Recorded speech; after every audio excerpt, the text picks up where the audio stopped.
पाएगा। तुझको समझाया बारंबार मुसाफिर, जीवन की कर ले नैया पार मुसाफिर। ईश्वर से करते जाना प्यार मुसाफिर,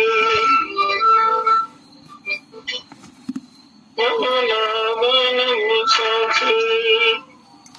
ईश्वर से करते जाना प्यार मुसाफिर। पुण्य आत्माओं, सत्संग में जो समय आप लगाते हैं, अगर सच्चे मन से आप सच्ची जिज्ञासा से आप ये समय निकालते हैं, अपने लिए है, ये किसी के लिए नहीं है, ये अपने कल्याण के लिए है। जीवन का एक एक पल बड़ा कीमती है, पर कई लोगों को ये अच्छा नहीं लगता, सत्संग में मन नहीं लगता, क्योंकि उसका ये जो संग है वो ठीक नहीं होता। उसके अंदर का जो अंतःकरण की जो जिज्ञासा है, श्रद्धा है, विश्वास है, वो उस तरफ नहीं है, ईश्वर की तरफ नहीं है, क्योंकि अज्ञान है। बिना सत्संग के, बिना श्रवण के, बिना गुरुओं के वो ज्ञान नहीं मिलता। अच्छी संगति जो है वो इस तरफ ले जाती, पर जिसने कभी सत्संग, अच्छे लोगों का संग नहीं किया, शास्त्रों को सुना नहीं, स्वाध्याय नहीं किया, तो इस संसार के इस व्यापार में ही मस्त रहता है और जीवन सारा अपना बर्बाद करता है, सुखी दुखी होता रहता है। तो अर्जुन के मन में कुटुंबियों के प्रति शोक था और गुरुजनों को मारने के पाप का भय था, अर्थात जहां कुटुंबियों का वियोग हो जाएगा तो उनके अभाव में दुख पाना पड़ेगा, और ये शोक था। और परलोक में पाप के कारण नरक आदि का दुख भोगने पड़ेगा, ये उनके मन में भय था। अतः भगवान ने अर्जुन का ये शोक मोह दूर करने के लिए ये सारा ज्ञान दिया। छात्र धर्म विषय के पहले आत्म तत्व का उन्होंने विस्तृत वर्णन किया, उसका समझाया, तत्व बोध करवाया कि आत्मा क्या है, शरीर क्या है, मनुष्य को क्या करना चाहिए, इनके लिए शोक नहीं करना चाहिए। अब वो जो जहाँ उनको जन्म मिला है, जो ड्यूटी सौंपी है, जो कर्तव्य उनका है, उसका बोध करवाते हैं भगवान। स्वधर्ममपि चावेक्षा ना विकम्पितुमर्हसि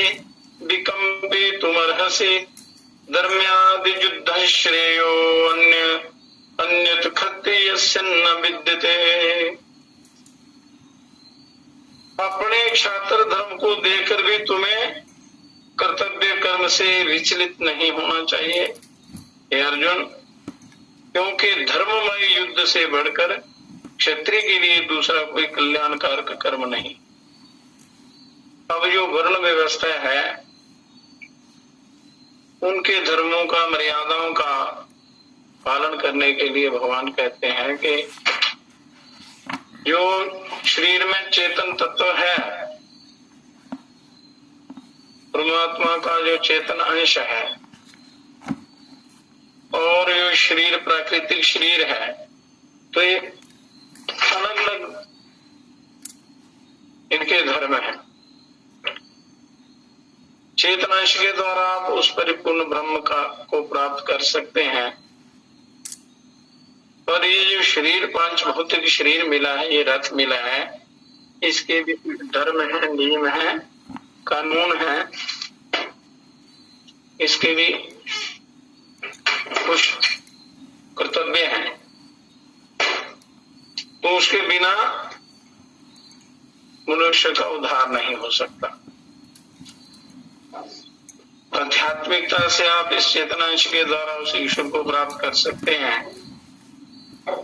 उसके ईश्वर की प्राप्ति के लिए जो प्राकृतिक शरीर है, जो प्राकृतिक शरीर, पांच भौतिक शरीर, इसकी भी मर्यादाएं हैं। इस शरीर को भी परम पवित्र पुनीत बनाना चाहिए, तभी आप उस चेतन अंश के द्वारा आप अपने परमात्मा को प्राप्त कर सकते हैं।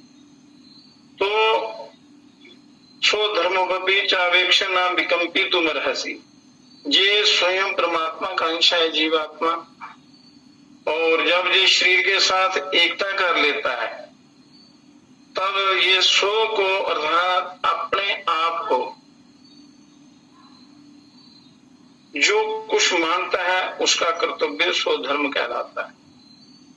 जैसे ये शरीर के साथ एकता कर लेता है तो फिर अपने आप को उसका, अगर क्षत्रिय है तो उसका क्षात्र धर्म बनता है। जैसे कोई अपने आप को ब्राह्मण, क्षत्रिय, वैश्य अथवा शूद्र मानता है तो अपने अपने वर्णोचित कर्तव्यों का पालन करना उसका स्वधर्म है, शरीर का स्वधर्म है। कोई अपने को शिक्षित या नौकर मानता है तो शिक्षित या नौकर के कर्तव्यों का पालन करना उसका स्वधर्म है। और कोई अपने को किसी का पिता या किसी का पुत्र मानता है या किसी का रिश्तेदार बंधु मानता है तो पुत्र या पिता के प्रति किए जाने वाले कर्तव्यों का पालन करना उसका स्वधर्म है। जैसे पुत्र का पिता के लिए कर्तव्यों का पालन करना उसका ये अपना धर्म है, स्वधर्म। तो अपने आप का उसका धर्म है जब जीवात्मा शरीर के साथ तादात्म्य कर लेता है। तो जहां क्षत्रिय के कर्तव्य कर्म को धर्म नाम से कहा गया, धर्म सदा सनातन ही धर्म है। तो क्षत्रिय का खास कर्तव्य कर्म है युद्ध से विमुख ना हो। खास मेन कर्तव्य क्या है? धर्ममय युद्ध से विमुख ना होना। अर्जुन क्षत्रिय है अतः युद्ध करना स्वधर्म है। इसलिए भगवान कहते हैं कि अगर स्वधर्म को देखा जाए तो भी क्षात्र धर्म के अनुसार तुम्हारे लिए युद्ध करना ही कर्तव्य है, क्योंकि ये धर्म के लिए युद्ध है, न्याय की प्राप्ति के लिए है। अगर वो लाख बार समझाने पर भी यदि वो युद्ध करना ही चाहते हैं, युद्ध टालना नहीं चाहते, समझते नहीं, बोध नहीं होता उनको, तो फिर अंतिम जो निर्णय है वो युद्ध का ही होता है। तो अपने कर्तव्य से तुम्हें कभी विमुख नहीं होना चाहिए, ये तेरा स्वधर्म है। तो ऐसे मनुष्य का स्वधर्म है आत्म कल्याण, आत्मोन्नति, आत्मोद्धार। तो आपको अपने कर्तव्य से च्युत नहीं होना है, हटना नहीं है, धर्म के लिए लड़ाई करनी है। विश्व भोगों से करो, संसार से करो। जो आत्म कल्याण में हम बाधक हैं, पहले समझाओ, धीरे धीरे अभ्यास के द्वारा, अभ्यास और वैराग्य के द्वारा आप अपने स्वधर्म का पालन कर सकते हैं। धर्म्यादि युद्ध श्रेयो अन्यत् क्षत्रियस्य न विद्यते। धर्ममय युद्ध से बढ़कर क्षत्रिय के लिए दूसरा कोई कल्याणकारक रास्ता नहीं है, कर्म नहीं है। अर्थात क्षत्रिय के लिए क्षत्रिय के कर्तव्य का अनुष्ठान करना ही खास काम है। और वो क्षत्रिय का क्या काम है, क्या कर्म है, वो शास्त्रों में पूरा पूरा बड़ा विस्तृत वर्णन है। और गीता के 18वें अध्याय में ये आएगा सारा। ऐसे ही ब्राह्मण, वैश्य और शूद्र के लिए भी अपने अपने कर्तव्य का अनुष्ठान करने के सिवाय दूसरा कोई कल्याणकारी कर्म नहीं है। जो ड्यूटी आपको सौंपी जाती है उसका पूरी सच्ची निष्ठा से, ईमानदारी से वो अपने कर्तव्य का पालन करना चाहिए, क्योंकि ये जो मनुष्य शरीर मिला है मरण धर्मा है, नाशवान है, पर कर्तव्य कर्म के द्वारा आप अपने स्वयं का उद्धार कर सकते हो। आत्मोद्धार, आत्म कल्याण। तो अर्जुन ने प्रार्थना की थी कि आप मेरे लिए निश्चित श्रेय की बात कहिए, मेरे कल्याण की बात कहिए। और उसके उत्तर में भगवान कहते हैं कि श्रेय, कल्याण तो अपने धर्म का पालन करने से होगा, जो तेरा कर्तव्य कर्म है। कल्याण तो उससे होता है। श्रेय और प्रेय ये दो हैं। किसी भी दृष्टि से अपने धर्म का त्याग कल्याणकारक नहीं, बस जो आपका मूल कर्तव्य है। अतः तुम्हें अपने युद्ध रूप धर्म से विमुख नहीं होना चाहिए। तो मनुष्य को आत्म कल्याण रूपी धर्म से विमुख नहीं होना है, विषय भोगों के अधीन नहीं होना है, उनको अपने अधीन करके अपने पार उतरना है। तो देह और देही के मतलब ये शरीर और शरीरी के विवेक का वर्णन करने के बाद अब भगवान यहाँ से कर्तव्य पालन का वर्णन करते हैं। सो धर्म पालन रूप कर्तव्य कर्म का वर्णन करते हैं। कारण यह है कि देह देही के विवेक से जो तत्व मिलता है, जो ज्ञान मिलता है, वही तत्व देह के सदुपयोग से, मतलब ये शरीर है तो लोग इसका दुरुपयोग करते हैं। भले विश्व में रुला देना, आलस्य मोह निद्रा में इसको बर्बाद कर देना और ज्यादा समय विषय भोगों में लगा देना, ये दुरुपयोग हो जाता है। और भजन आत्म कल्याण की भावना अंदर नहीं होना, उसके लिए प्रयत्न ही नहीं करना, तो ये इस शरीर का दुरुपयोग है। तो सदुपयोग से स्वधर्म के पालन से भी मिल सकता है कि आपको अपना कल्याण। तो विवेक में जानना मुख्य है और स्वधर्म पालन में करना मुख्य है। विवेक में जानकारी मुख्य है, जानना बहुत जरूरी है, और स्वधर्म पालन में करना मुख्य है। यद्यपि मोक्ष के लिए, मनुष्य के लिए विवेक मुख्य है, और जो व्यवहार और परमार्थ में, लोक और परलोक में सब जगह काम आता है। जो मनुष्य देह देही के विवेक को ना समझ सके, उसके लिए भगवान स्वधर्म पालन की बात कहते हैं कि जो मनुष्य देह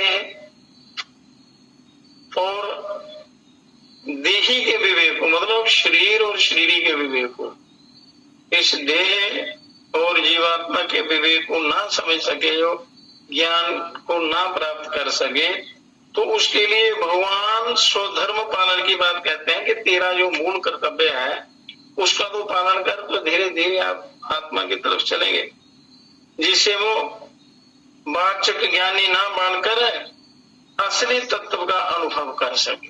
स्वधर्म के पालन से मनुष्य अनुभव कर सकता है, अनुभव होता है। तो तात्पर्य ये है कि जो मनुष्य परमात्मा तत्व को जानना चाहता है, पर तीक्ष्ण बुद्धि और तेजी का वैराग्य ना होने के कारण ज्ञान योग से नहीं जान सकता, नहीं जान सका है। अगर तीव्र वैराग्य और अंदर श्रद्धा और तीक्ष्ण बुद्धि ना हो, उसकी कमी के कारण वो उसके द्वारा यदि नहीं जान सकता, तो वह कर्म योग से परमात्मा तत्व को जान सकता है। ज्ञान योग से जो नहीं जान सकता, वो कर्म योग से जान सकता है, क्योंकि ज्ञान योग से जो अनुभव होता है वही कर्म योग से भी हो सकता है। तो अर्जुन क्षत्रिय थे, इसलिए भगवान ने इस प्रकरण में क्षात्र धर्म की बात कही कि यदि तुझे ज्ञान योग समझ में नहीं आता है तो कर्म योग कर, तो कर्तव्य कर्म का पालन कर, तभी वही तत्व आपको प्राप्त होगा। तो वास्तव में यहाँ क्षात्र धर्म चारों वर्णों का उपलक्षण है। इसलिए ब्राह्मण आदि अन्य वर्णों को भी जहाँ अपना अपना धर्म कर्तव्य समझ लेना चाहिए। अपना अपना जो कर्तव्य है उसका ईमानदारी से आप पालन करें तो निश्चित रूप से आपका कल्याण होगा। स्वधर्म को ही स्वभावज कर्म, सहज कर्म, स्वकर्म आदि नाम से कहा जाता है। और स्वार्थ, अभिमान और फल इच्छा का त्याग करके, स्वार्थ, अभिमान और फल की इच्छा का त्याग करके दूसरे के हित के लिए कर्म करना स्वधर्म है। स्वधर्म का पालन ही कर्म योग है। ज्ञान योग और कर्म योग और भक्ति योग, ये मुख्य योग है। एक का यदि अच्छी प्रकार आप अनुष्ठान कर लें तो निश्चित रूप से आपका ये तीनों सिद्ध हो जाते हैं, ज्ञान योग भी, कर्म योग भी और भक्ति योग भी। अब भगवान कहते हैं कि जद इच्छा चोपन्नम स्वर्ग द्वारम अपवृतम सुखिनाः क्षत्रियाः धर्म पार्थ लभन्ते युद्ध मीदृशम। ये अपने आप प्राप्त हुआ युद्ध का खुला हुआ स्वर्ग का दरवाजा भी है। ये युद्ध खुला हुआ स्वर्ग का दरवाजा है, ये अपने आप जो आपको प्राप्त हुआ है।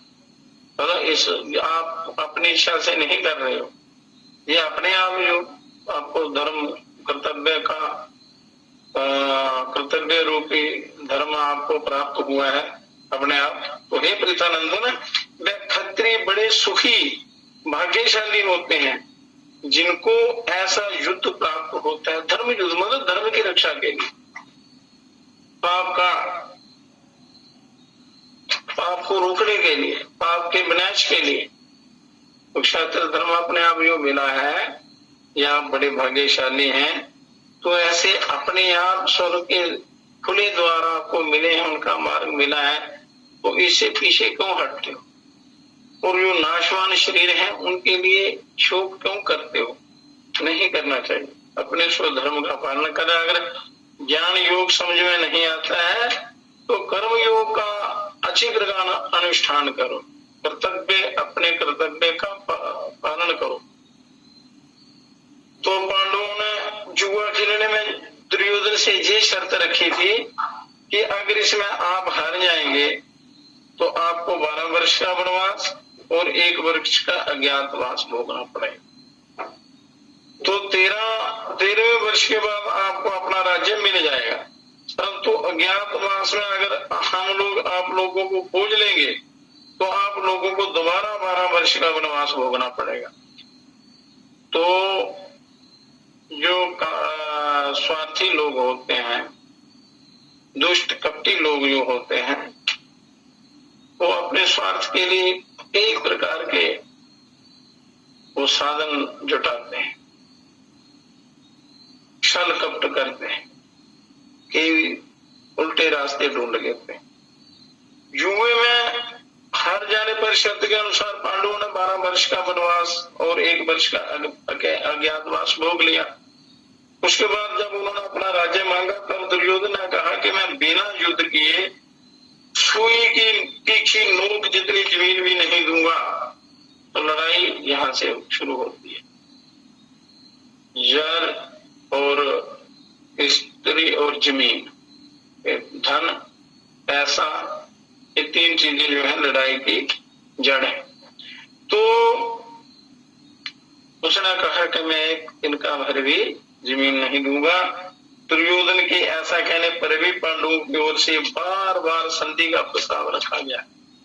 तो जो सद्बुद्धि वाले लोग होते हैं, ज्ञानी लोग होते हैं और धर्मी लोग जो होते हैं,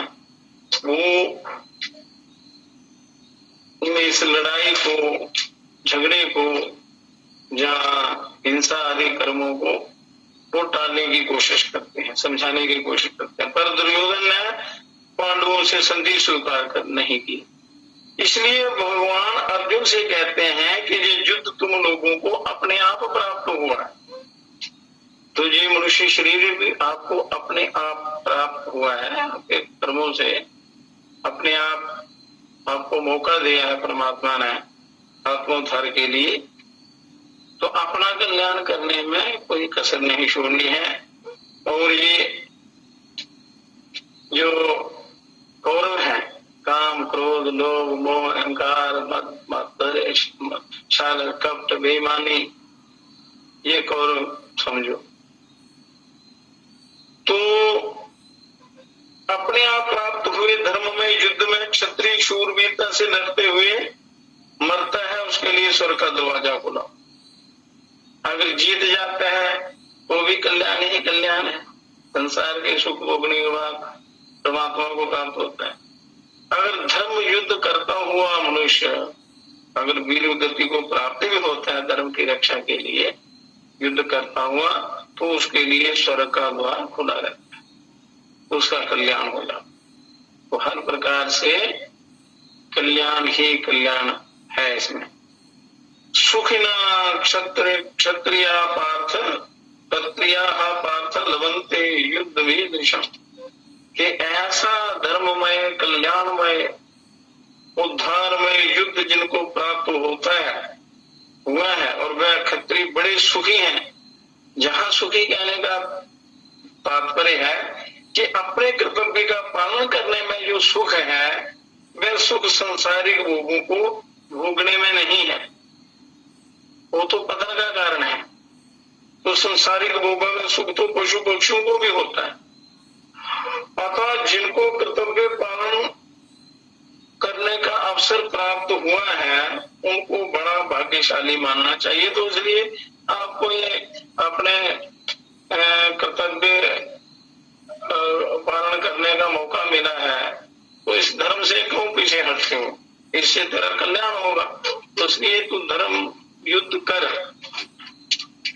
तू स्वार्थ के लिए युद्ध नहीं करेगा, तो आत्म कल्याण के लिए युद्ध करोगे आप। तो इसलिए आपको इस धर्ममय युद्ध से पीछे नहीं हटना चाहिए।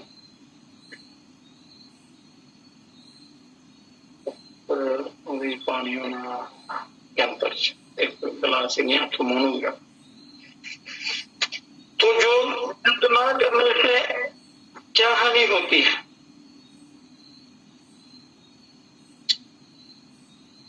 युद्ध ना करने से क्या हानि होती है इसका आगे वर्णन करते हैं भगवान। अथम चेतुमिमं धर्म्यं संग्रामं न करिष्यसि ततः स्वधर्म कीर्तिं चाहित्वा पापं वाप्यस्यसि। हे अर्जुन, अब अगर तू ये धर्म में युद्ध नहीं करेगा तो अपने धर्म और अपने और कीर्ति का त्याग करके पाप को प्राप्त हो। ये तेरे लिए बड़ा जरूरी है। तो इसका तात्पर्य क्या हुआ, कहते हैं भगवान कहते हैं कि युद्ध भी तू युद्ध के बिना रह नहीं सकेगा। अपने क्षत्रिय स्वभाव के परवश हुआ तो युद्ध करेगा ही। फिर तथापि अगर ऐसा मान ले कि तू युद्ध नहीं करेगा तो तेरे द्वारा क्षात्र धर्म का त्याग हो जाएगा, और धर्म के त्याग से कल्याण नहीं होता है। क्षात्र धर्म का त्याग होने से तुझे पाप लगेगा और तेरी कीर्ति का भी नाश होगा। ऐसे ही मनुष्य शरीर का जो धर्म है उस धर्म का सदा पालन करना है, सदा उसका अनुष्ठान करना है, तब कल्याण हो। तो आप से आप प्राप्त हुए, अपने आप प्राप्त हुए धर्म रूप का त्याग करके तू क्या करेगा? तेरी अपकीर्ति होगी, अपमान होगा, और अपने धर्म का त्याग करने से तुझे पर धर्म स्वीकार करना पड़ेगा, जिससे तुझे पाप लगेगा, ज्यादा पाप लगेगा।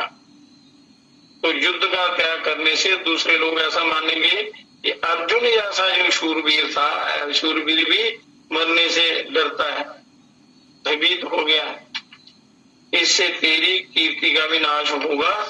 तो कीर्ति का नाश, अपमान जो होता है ये मृत्यु से भी ज्यादा बढ़कर हो, तो तेरी फिर दुर्गति होगी, सदगति नहीं होगी। तू लोगों की बातें कब तक सहन करेगा? तो उससे तो मरना अच्छा है। अकीर्तिम चापि भूतानि कथयिष्यन्ति ते अव्ययाम् संभावितस्य चाकीर्तिर्मरणादतिरिच्यते। और सब प्राणी भी तेरी सदा रहने वाली अपकीर्ति का कथन करते रहेंगे, निंदा करेंगे। जो पढ़ेगा सुनेगा जानेगा तो निंदा करते रहेंगे। और वह अपकीर्ति सम्मानित मनुष्यों के लिए मृत्यु से भी बढ़कर दुखदायी होती है। अपकीर्ति जो होती है, अपयश जो होता है, वो मृत्यु से भी बढ़कर दुखदायी होता है। तो इसलिए मनुष्य, देवता, यक्ष, राक्षस आदि जितने भी प्राणियों का तेरे साथ कोई संबंध नहीं है, जिनकी तेरे साथ ना मित्रता है, ना शत्रुता है, ना राग है, ना द्वेष है, ऐसे साधारण प्राणी भी तेरी अपकीर्ति अपयश का कथन करेंगे। और देखो अर्जुन कैसा वीरू था, ऐसा लोग कहेंगे, बड़ी निंदा करेंगे, अपकीर्ति का तेरा चर्चा करेंगे। जो कि अपने ख्यात धर्म से विमुख हो गया है, कितना शूरवीर था, पर युद्ध के मौके पर उसकी कायरता प्रकट हो गई, और जिसका कि तू दूसरों को पता ही नहीं था आदि आदि। तो तेरे युद्ध ना करने से, अपने धर्म के त्याग से तेरी हर जगह अपकीर्ति होगी, अपयश होगा। तो कहने का भाव यह है कि स्वर्ग, मृत्यु और पाताल लोक में भी जिसकी धाक जमी हुई है, त्रिलोकी में भी जिसकी धाक जमी हुई है, ऐसे तेरी अपकीर्ति होगी। और जो आदमी श्रेष्ठता को लेकर जितना अधिक प्रसिद्ध होता है,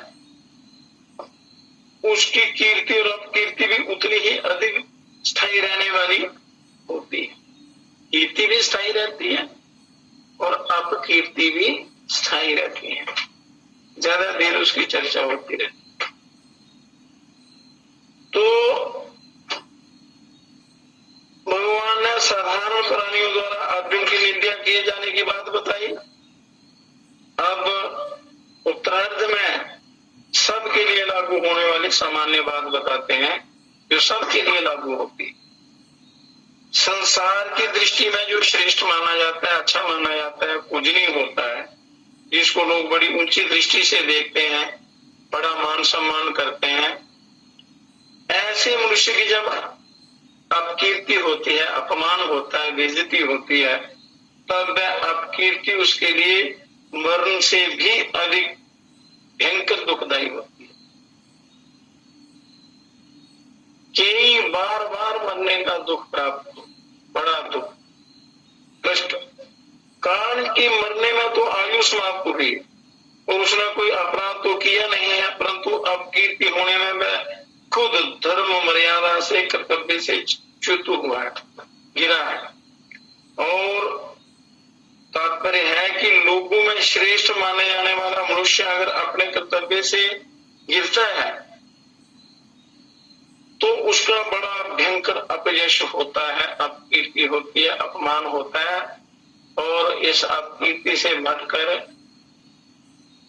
कोई दुख नहीं है, मृत्यु भी इतनी दुखदायी नहीं है जो इस अपकीर्ति के द्वारा हो।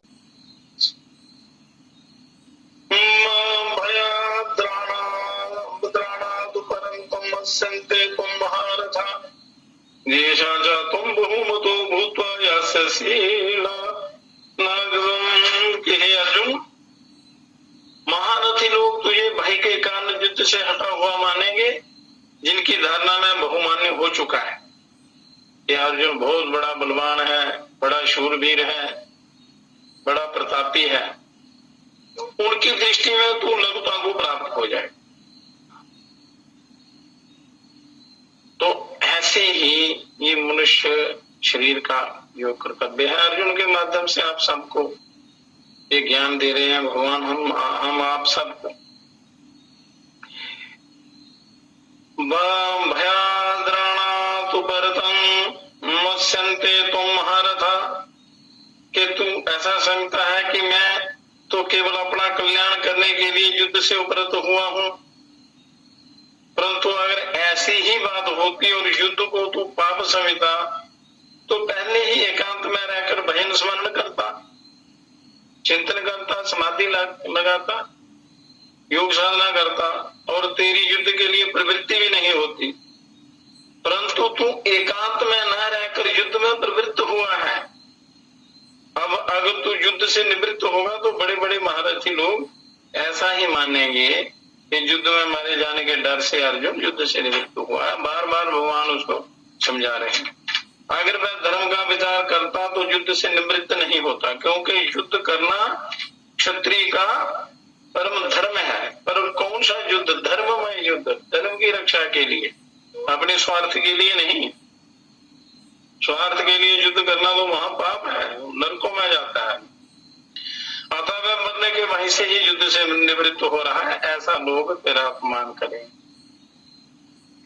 तो भीष्म, द्रोणाचार्य, कृपाचार्य, शाल्य आदि जो बड़े बड़े महारथी हैं, उनकी दृष्टि में तू बहुमान्य हो चुका है। तेरी कीर्ति ही कीर्ति, हर तरफ कीर्ति ही कीर्ति है। और उनके मन में ये एक विश्वास है कि युद्ध करने में नामी शूरवीर तो अर्जुन है, सारे तेरे पर विश्वास करते हैं। और वह युद्ध अनेक दैत्यों, देवताओं, गंधर्वों आदि को हरा चुका है। युद्ध में अर्जुन युद्ध में सबको हरा चुके थे, देवताओं को, दैत्यों को, देवताओं को, गंधर्वों को। अगर अब तू युद्ध से निवृत्त हो जाएगा कौटुंबिक मोह के कारण, तो उन महारथियों के सामने तू लघुता को प्राप्त होगा, तुच्छता को, हीनता को प्राप्त होगा और उनकी दृष्टि में गिर जाएगा।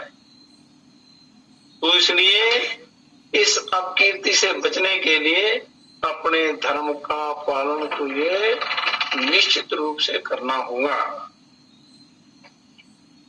अब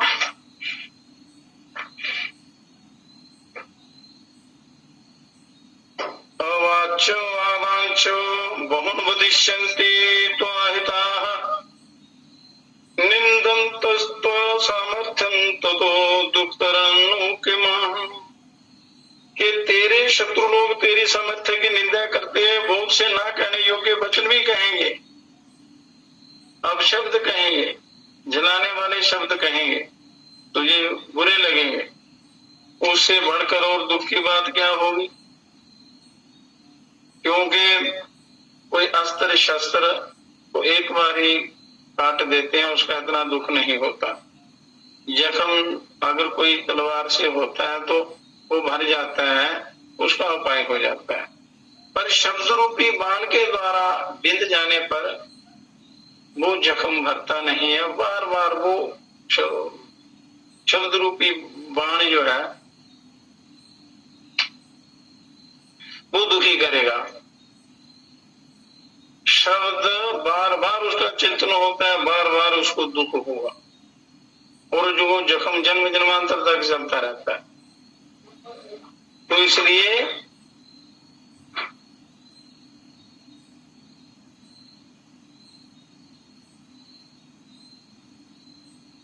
इस अपमान से बचो और अपने धर्म का पालन करो। अहित नाम शत्रु का है, अहित करने वाले का है। तो तेरे तो दुर्योधन, दुशासन, कर्ण आदि शत्रु हैं।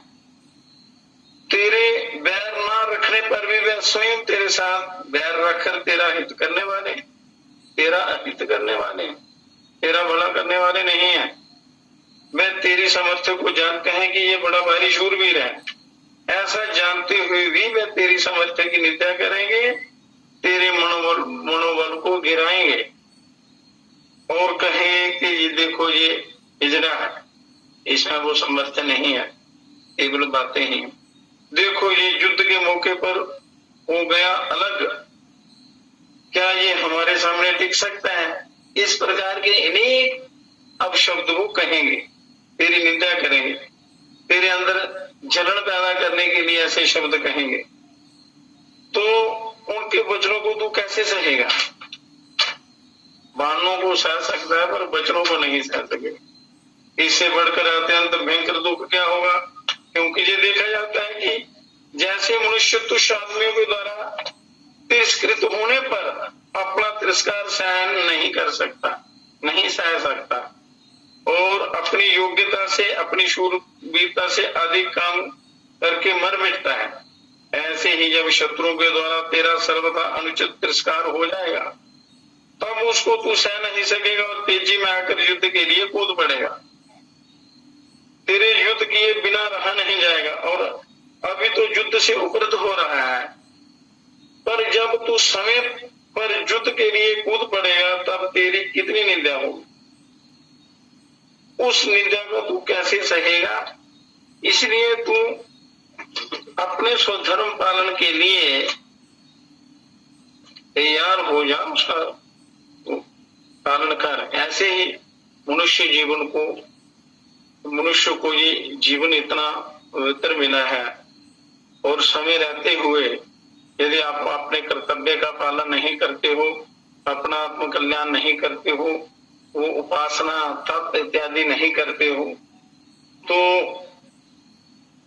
फिर कुकर्म साथ लेकर जाते हो, तो फिर वहां धर्मराज के कोई छूट नहीं मिलेगी।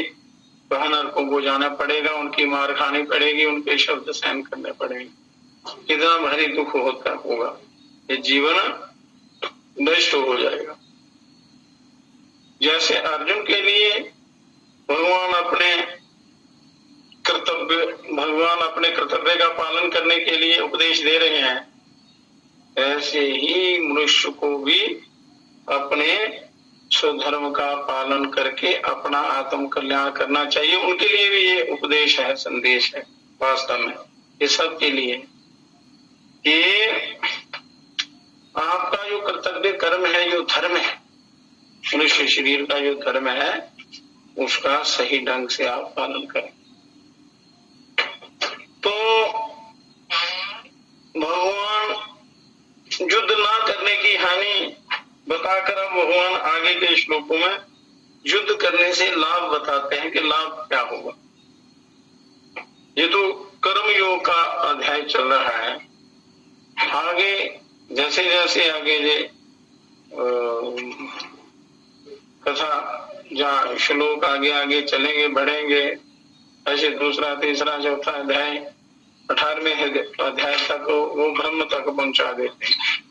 मतलब बड़ा दिव्य ज्ञान है। जब आप पूरा ये सुन लेंगे तो अपने जीवन के रहस्य का पता चल जाता है, और ये पता चल जाता है कि हमारा कर्तव्य क्या है, हमें क्या करना चाहिए और कैसे इस संसार में रहना है, और इसमें रहते हुए इसी शरीर के द्वारा इसी जन्म में कैसे अपना कल्याण करना है, उद्धार करना है, उस परमानंद को प्राप्त करना है। ये सारी विधियां युक्तियां इसमें बताई गई, और सच्ची जिज्ञासा से आपने इसको सुनना है, धारण करना है, अभ्यास करना है। हतो वा प्राप्य से स्वर्गम जित्वा वा मोक्ष से महिमम तस्माद उत्तिष्ठ कौन्तेय युद्धाय कृत निश्चयः। अगर युद्ध में तू मारा जाएगा तो तुझे स्वर्ग की प्राप्ति होगी, और अगर युद्ध में तू जीत जाएगा तो पृथ्वी का राज्य भोगेगा। अतः हे कुंती नंदन, तू युद्ध के लिए निश्चय करके खड़ा हो जा। द्वामिवा पुरुषो लोके सूर्य मंडल भेदिनो परिप्राण योग युक्त रणे चाभिमुखो हता। ये दो प्रकार के प्राणी उस सूर्य मंडल का भेदन करके परमात्मा के उस परम धाम को प्राप्त होते हैं, परम पिता परमात्मा को उस ब्रह्म के साथ मिल जाते हैं। एक तो योग साधना करके समाधि के द्वारा दशम द्वार से प्राणों को निकाल कर सीधे परम धाम में ले जाते हैं, और दूसरे सूर्य मंडल का भेदन करके ले जाते हैं। और दूसरे जो धर्ममय युद्ध में लड़ते हुए वीर गति को प्राप्त होते हैं।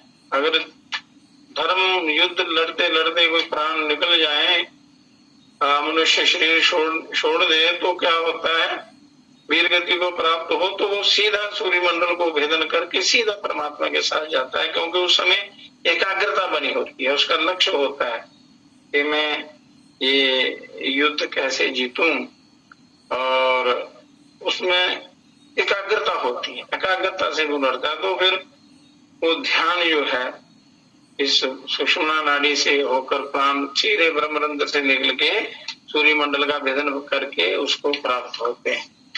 तो इसलिए तेरा दोनों प्रकार से कल्याण ही कल्याण है।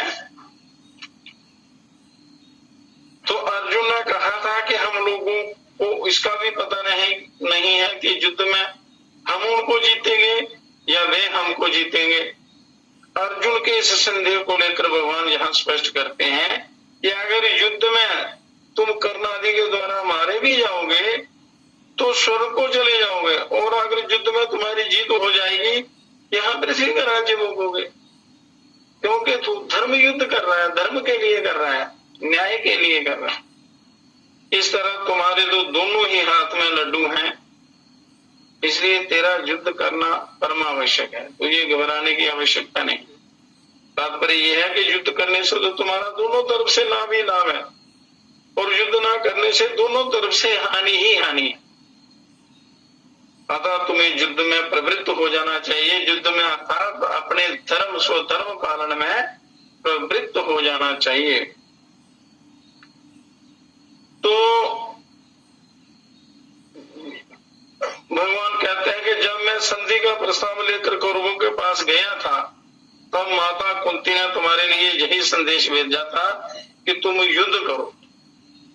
अतः तुम्हें युद्ध से निवृत्त नहीं होना चाहिए किसी भी प्रकार से। प्रत्युत युद्ध का निश्चय करके खड़े हो जाना चाहिए। तेरे दोनों हाथों में लड्डू हैं। अर्जुन युद्ध ना करने का निश्चय था। अर्जुन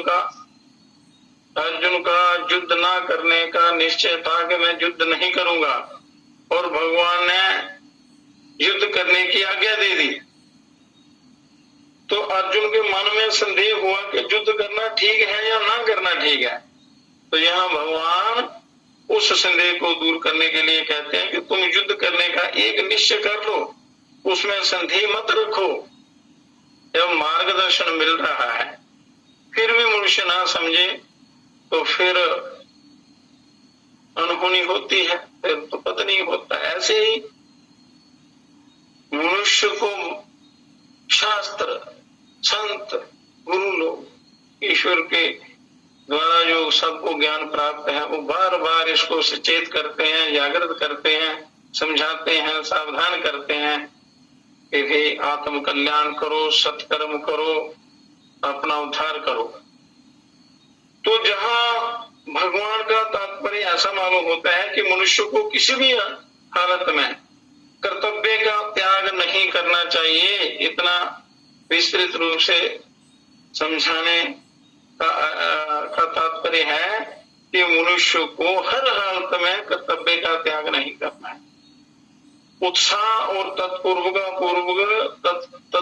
पूर्वक अपने कर्तव्य का पालन करना है, और कर्तव्य का पालन करने में ही मनुष्य की मनुष्यता है। इसलिए जो जो आपके स्वधर्म है उनका अनुष्ठान करते हुए आपने अपने उस आत्म तत्व को प्राप्त करना है। तो धर्म पालन करने से लोक प्रलोक दोनों सुधर जाते हैं। तात्पर्य यह है कि कर्तव्य का पालन और अकर्तव्य का त्याग करने से लोक की भी सिद्धि होती है और परलोक की भी होती। इसलिए हर व्यक्ति को अपने स्वधर्म का पालन करना बहुत ही आवश्यक है। जो मूल धर्म है, जो सनातन धर्म है, जो आपके लिए शास्त्रों में जो निश्चित किए गए, ताकि आपके कल्याण का मार्ग सुगम हो जाए। तो उनको करते हुए अपने आध्यात्मिक विद्या का वो ज्ञान प्राप्त करना है, उसका अभ्यास करना है, उसका अनुभव करना है, तभी कल्याण होगा। तो सुख दुख को सम करते सुख दुखे समय कृत्वा लाभो जया जयो ततो युद्धाय युयस्वम नेवं पापम वाप्स्यसि।